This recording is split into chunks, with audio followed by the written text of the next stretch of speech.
Bab 38. Satu ciuman terakhir. Toko itu adalah surga bagi para pencinta Miss Letoy. Selain karangan bunga cantik yang dipajang, ada sebuah tong kayu besar di pintu masuk berisi potongan ranting sisa yang boleh diambil gratis oleh pengunjung. Di dalam toko, pasangan-pasangan terlihat asyik mengaitkan jemari, berbagi keintiman yang hangat di tengah musim dingin. Wajah Hannah memerah sempurna. Bukan hanya karena udara dingin, tapi karena sisa-sisa Gluhwein yang tadi ia teguk mulai membakar dadanya, menjalar hingga ke ujung rok beludru merahnya. Angin malam sesekali menyingkap belahan roknya, memperlihatkan kulit seputih salju yang kontras dengan warna merah anggur, seolah menari mengikuti detak jantungnya yang liar. Tangan Hannah terlepas dari saku Jonathan. Mereka berjalan berdampingan, sangat pelan. Suara sepatu kulit mereka di atas salju terdengar berirama, elegan namun menyimpan ketegangan. Saat mereka melewati karangan bunga Miss Letoy terbesar di atas pintu, Hannah merasakan langkah Jonathan sempat terhenti sejenak sebelum kembali normal. Hannah menggenggam tangan pria itu yang mendadak kaku. Ia hampir saja mencari alasan untuk berputar sekali lagi di bawah tanaman itu, namun Jonathan tiba-tiba bersuara. Suaranya rendah dan serak, seolah sedang menahan sesuatu yang hampir meledak. "Seharusnya kita tidak mengambil jalan ini," gumam Jonathan melankolis. Hannah berhenti. Ia menoleh dan mendongak, menatap kelopak mata Jonathan yang terkulai. Tatapan pria itu gelap dan tenang, namun telinganya memerah. Hannah mencondongkan tubuh, mencoba mencari celah emosi di wajah tampan itu, tapi Jonathan justru mundur selangkah. "Aku lelah." "Ayo kembali," ucap Jonathan dingin. Hati Hannah mencelos. Namun, di balik kabut alkohol yang menyelimuti otaknya, ada suara kecil yang berbisik. Dia mengerti. Dia tahu apa maksudmu, tapi dia sengaja menghindar. Sepanjang jalan kembali ke hotel hingga di dalam lift yang sempit, Hannah bersikap keras kepala. Ia terus bersandar pada tubuh Jonathan, menolak untuk menjauh. Namun, Jonathan tetaplah Jonathan. Ia tetap stabil, satu tangannya menopang tubuh Hannah yang terhuyung, tangan lainnya membawa tas penuh cangkir kenangan mereka. Begitu sampai di kamar, Jonathan mulai membereskan barang-barang dengan tenang. Hannah melepas mantelnya, berdiri di depan cermin besar. Ia masih mengenakan sepatu hak perak dan anting permata pemberian Jonathan. Ia tampak cantik, elegan, dan siap untuk dirayu. Tapi pria itu tidak berubah. Tidak ada pujian, tidak ada tatapan memuja, tidak ada gairah yang ia harapkan. Jonathan tetap mengendalikan segalanya dengan sopan santun yang sempurna. Rasa sakit mulai menjalar di hati Hannah. Ia merasa semua persiapannya sia-sia. Jangan-jangan, semua kebaikan Jonathan selama ini, memasak untuknya, menyalakan kembang api, mendukung karirnya, hanya karena kasihan? Apakah bagi Jonathan, dia hanyalah karakter dalam permainan yang perlu diberi hadiah jika berprestasi? Rasa frustrasi itu berubah menjadi keberanian nekat seorang penjudi. Saat Jonathan membungkuk untuk mengambilkan sandal dan mengganti sepatunya, tatapan pria itu sempat menggelap melihat hamparan kulit punggung Hannah yang terbuka, namun ia segera memalingkan wajah. Hannah meledak. Ia menarik kakinya dari jangkauan Jonathan dan mundur ke arah pintu. Dengan tangan gemetar, ia melepaskan anting-antingnya hingga cuping telinganya memerah, namun matanya jauh lebih merah karena menahan tangis. Ia merogoh saku mantelnya, mengeluarkan seikat ranting Miss Letoy yang ia curi dari toko tadi, lalu mengguncangnya dengan kuat di depan wajah Jonathan. "Kenapa kamu pura-pura tidak lihat?" Suara Hannah meninggi penuh kekesalan yang dipicu alkohol. "Sekarang kamu bisa lihat ini kan?" Jonathan mendongak. Ia menatap Hannah dalam diam sebelum perlahan berdiri tegak.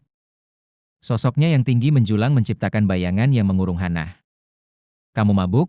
desahnya pelan sambil mulai membuka kancing mantel dan jasnya. Melihat Jonathan yang begitu tenang sementara hatinya hancur, Hannah kehilangan akal sehatnya. Ia maju dan merenggut dasi biru safir yang melingkar di leher pria itu, menariknya dengan kekuatan penuh. Jonathan terpaksa menundukkan kepalanya, wajah mereka kini hanya berjarak beberapa sentimeter. "Aku tidak mabuk," suara Hannah bergetar hebat. "Aku sangat menyukaimu, aku ingin menciummu." "Apa itu masalah?" Jemari Hannah meremas ranting Miss Letoy hingga sarinya yang hijau menetes ke pergelangan tangannya. "Tadi kamu pura-pura tidak mengerti, sekarang bagaimana?" Tanpa menunggu jawaban, Hannah menarik dasi itu lebih rendah dan membenturkan bibirnya ke bibir tipis Jonathan yang dingin. Ia tidak peduli lagi dengan apa yang akan terjadi besok. Malam ini, ia hanya ingin memiliki pria ini. Lampu apartemen yang sempat menyala terang mendadak redup saat Jonathan tanpa sengaja menyentuh saklar di lorong. Ruangan itu kini hanya menyisakan cahaya remang dari lampu dinding kamar tidur. Suasana begitu sunyi, seolah dunia di luar sana membeku bersama salju yang berkilauan di balik jendela kayu antik. Wajah Jonathan tenggelam dalam bayangan, menyembunyikan ekspresi yang tak mampu dibaca oleh Hannah. Aku tidak bermaksud memaksamu, bisik Hannah pelan. Keberaniannya yang tadi meluap mendadak surut di tengah keheningan yang menyesakan. Ia melonggarkan cengkeramannya pada dasi biru yang kini sudah kusut. Aku tahu kita baru menikah 2 bulan, dan mungkin kamu merasa perasaanku ini kekanak-kanakan. Tapi aku serius, aku benar-benar ingin memahamimu. Bagi Hannah, pengakuan ini adalah bentuk kejujuran yang paling telanjang. Ia tidak mengharapkan balasan muluk. Ia hanya ingin Jonathan tahu bahwa di balik sikap impulsifnya, ada cinta yang tumbuh begitu dalam. Sekalipun ia ditolak atau dianggap konyol, Hannah rela menerimanya. Ia menjilat bibirnya yang kering, menghapus sisa lip gloss yang memudar. Jadi jangan merasa terbebani. Anggap saja ini angin lalu. Jonathan menatapnya dalam kegelapan. Di matanya, Hannah tampak seperti mawar yang nekat melompat ke pelukannya, penuh duri yang menggores hati, namun membawa embun yang sangat manis. Hannah tidak bermain aman seperti orang dewasa pada umumnya. Dia memberikan seluruh hatinya tanpa syarat. Kejujuran Hannah meruntuhkan semua pertahanan diri yang dibangun Jonathan selama bertahun-tahun. Melihat Hannah yang mulai menunduk kecewa karena tak ada jawaban, Jonathan menghela napas panjang, sebuah desahan yang syarat akan penyesalan sekaligus kelegaan. Apa yang harus kulakukan? Sepertinya aku terlambat lagi. Terlambat? Hannah mendongak bingung. Sebelum ia sempat bertanya, Jonathan melangkah maju. Tangannya yang besar melingkari pinggang ramping Hannah, menarik tubuh Hannah hingga tak ada lagi celah. Jonathan meraih tangan Hannah yang gemetar dan menempelkannya tepat di atas dadanya. Bisa kamu merasakannya? Bisik Jonathan. Suaranya serak dan dalam. Di balik kemeja putih yang disetrika rapi, Hannah merasakan sesuatu yang mengguncang dunianya. Jantung Jonathan berdebar begitu kencang, jauh melampaui batas normal. Detak jantung normal adalah 60 hingga 100 per menit. Tapi saat ini, Jonathan mendekatkan wajahnya ke telinga Hannah. Jantungku sudah mengalami takikardia sejak lama karena kamu. Mata Hannah membelalak, air mata haru mulai menggenang. Namun, sebelum ia sempat membalas, Jonathan sudah lebih dulu mengunci lehernya dengan lembut dan memperdalam ciuman mereka. Ciuman kali ini berbeda dengan yang terjadi di pesawat. Ini bukan sekadar respons instan, melainkan pelepasan hasrat yang telah lama dipendam. Jonathan menguasai bibir Hannah dengan intensitas yang membuat gadis itu lemas dan hanya bisa mencengkeram dasinya erat-erat. Klik. Jonathan mematikan sisa lampu yang ada. Kegelapan total menyelimuti mereka, hanya menyisakan suara napas yang memburu. Pegang erat-erat, bisik Jonathan. Dengan satu gerakan kuat, Jonathan mengangkat tubuh Hannah. Gaun beludru merah dengan belahan tinggi itu tersingkap, membuat kaki Hannah secara naluriah melingkari pinggang kokoh suaminya. Hannah merasa melayang, seolah tenggelam dalam lautan yang hangat dan memabukkan. Di bawah pengaruh alkohol dan cinta, Hannah membiarkan dirinya dibawa oleh arus. Di dalam kegelapan kamar, ia hanya bisa mendengar detak jantung mereka yang bersahutan dan isak tangis bahagianya sendiri yang terdengar asing namun manis. Jonathan, sang ahli bedah ternama, membuktikan bahwa jemarinya memang sangat lincah. Jauh lebih lincah dan berkuasa daripada yang pernah Hannah bayangkan dalam mimpi-mimpi terliarnya. Malam itu, Berlin yang dingin menjadi saksi bagaimana dua jiwa akhirnya benar-benar bersatu. Efek manis yang tertinggal di lidah memang tak boleh diremehkan. Meski anggur merah di pasar malam itu sudah dicampur banyak buah dan gula, kekuatannya tetap saja mematikan. Semalam, Hannah merasa sangat bangga pada dirinya sendiri. Ia pikir ia hanya sedikit pusing dan masih bisa mengendalikan gerakannya. Ia mengandalkan tekad kuat untuk tetap tegak, merasa seolah dirinya ditakdirkan menjadi seorang penikmat anggur kelas kakap. Namun, begitu pagi menyapa, kenyataan menghantamnya. Kepalanya berdenyut hebat, efek mabuk yang tertunda. Hannah menatap langit-langit kamar hotel yang antik selama beberapa detik, membiarkan otaknya memuat kembali kepingan memori semalam. Oh, kemarin adalah hari besar baginya. Setelah mengerahkan seluruh keberaniannya, ia hampir saja benar-benar menjinakkan Jonathan. Sedikit lagi. Ia meringkuk di bawah selimut, menghirup aroma pelembut kain yang segar pada spray. Seketika telinganya terasa panas. Spray sudah diganti, begitu juga dengan pakaiannya. Gaun beludru itu benar-benar merepotkan, batinnya malu. Ia menggelengkan kepala kuat-kuat, mencoba mengusir bayangan-bayangan yang terlalu berani dari ingatannya, lalu bergegas ke kamar mandi. Di depan cermin, Hannah tertegun. Rambutnya sedikit berantakan, dan rona merah di cuping telinganya belum hilang. Ia kini mengenakan piyama sutra biru susu, piyama yang awalnya ia anggap tak nyaman, namun kini terasa begitu lembut di kulitnya. Lalu ia melihatnya. Bekas merah di tulang selangkanya tampak kontras dengan warna piyama. Belum lagi bekas-bekas lain di pinggang dan pahanya. Hannah tidak berani melihat lebih lama. Ia segera merapikan diri, mengenakan sweater turtleneck untuk menutupi segalanya, dan keluar dari kamar. Aroma gurih tiba-tiba menyelinap masuk ke hidungnya, memicu rasa lapar yang luar biasa. Hannah membuka pintu ruang tengah dan pemandangan di depannya membuatnya terpaku. Bukan fata morgana. Meja persegi kecil itu penuh dengan keranjang bambu yang mengepul. Ada siumai, pangsit, pankek telur, hingga susu kedelai hangat. Di balik uap makanan itu, Jonathan sedang duduk santai sambil membaca koran. Sejenak Hannah sangsi. Apakah ia masih di Berlin atau mendadak teleportasi ke restoran di Asia? Namun, judul berita berbahasa Jerman di koran Jonathan menyadarkannya. Baru bangun? Tanya Jonathan tanpa mengalihkan pandangan dari koran. Suaranya terdengar lebih ringan, seolah suasana hatinya sedang sangat baik. Ada restoran Cina di dekat sini? Tanya Hannah canggung. Bukannya kemarin ada yang mengeluh bosan makan makanan dingin dan tidak nafsu makan? Jonathan meletakkan korannya, lalu menyodorkan segelas susu kedelai. Nyonya Griffin kita ini sudah kehilangan banyak berat badan beberapa hari terakhir. Kalimat itu terdengar perhatian, tapi bagi Hannah yang sedang sensitif, melihat tangan besar Jonathan saja sudah membuatnya bergetar. Bayangan jemari lincah sang ahli bedah dari malam tadi mendadak membanjiri pikirannya. Hannah berusaha tetap tenang dan mulai memakan pangsitnya untuk menyembunyikan wajahnya yang merah padam. Di seberangnya, Jonathan tampak sangat elegan dengan sweater abu-abu dan kacamata berbingkai emas. Kancing kemejanya terpasang rapi sampai ke atas, sangat kontras dengan bayangan liar di kepala Hannah. "Bagaimana tidurmu semalam?" tanya Jonathan tiba-tiba. Hannah tersedak pangsitnya. "Enak, sangat enak." "Aku tidak banyak tidur," ujar Jonathan pelan. Ia menatap Hannah dengan tanda lahir di bawah matanya yang tampak semakin menawan. Soalnya, ada gadis muda yang kalau mabuk jadi sangat manja dan tidak mau lepas dariku sedetik pun. Melihat Hannah yang membatu, Jonathan mengulurkan jari panjangnya, mengangkat dagu Hannah dengan lembut.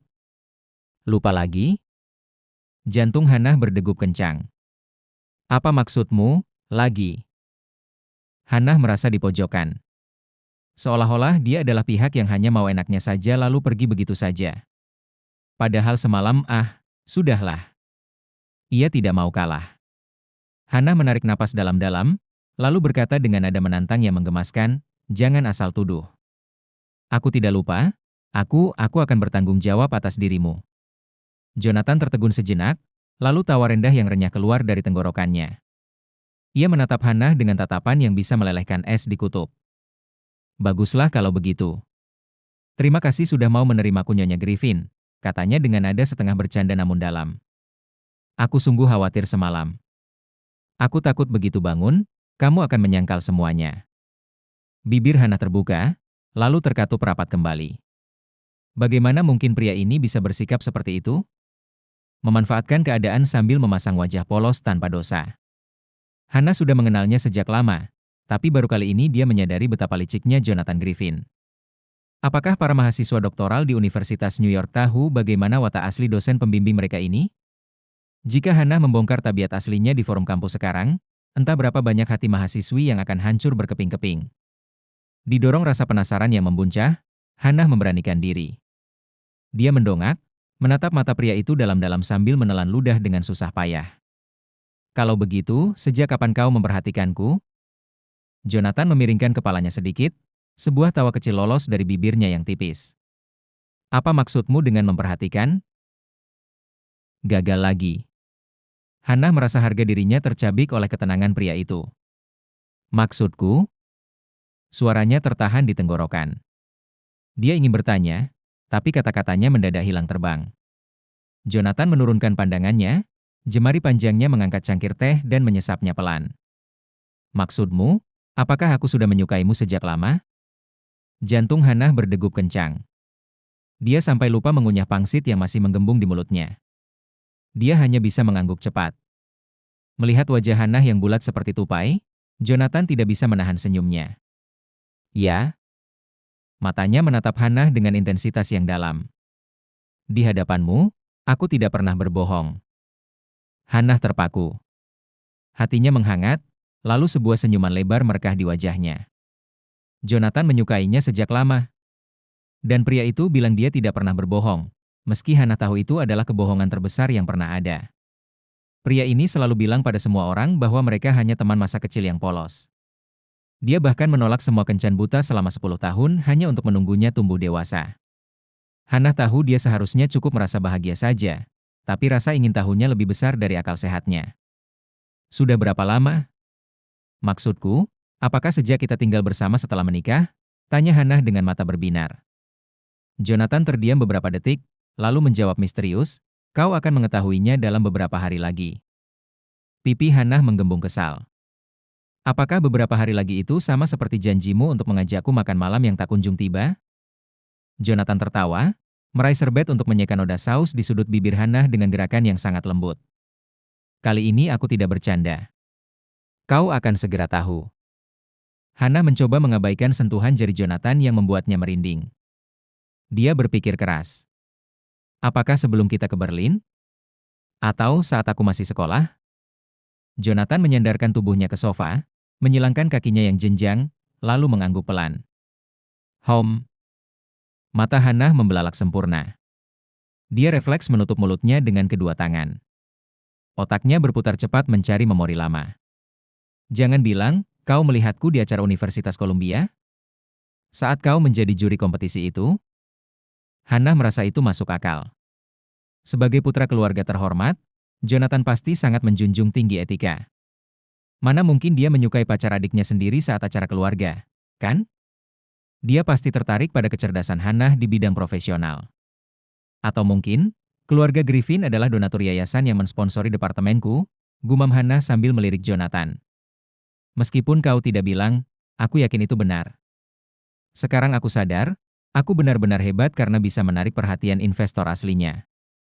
Dulu, Hannah merasa dirinya hanyalah pelengkap dalam pertunangan yang diatur oleh Tuan Richard Griffin. Namun sekarang, segalanya terasa berbeda. Dunia seolah berwarna merah muda.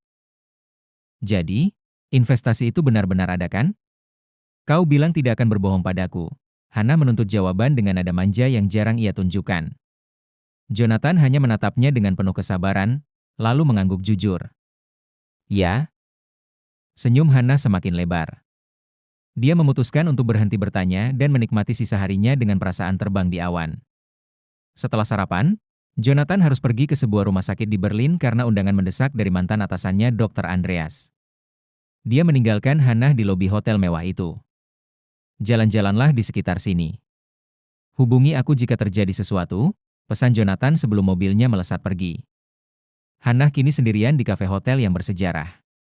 Kafe ini pernah ia lihat di buku pelajarannya, dan kini dia berdiri di sana secara nyata.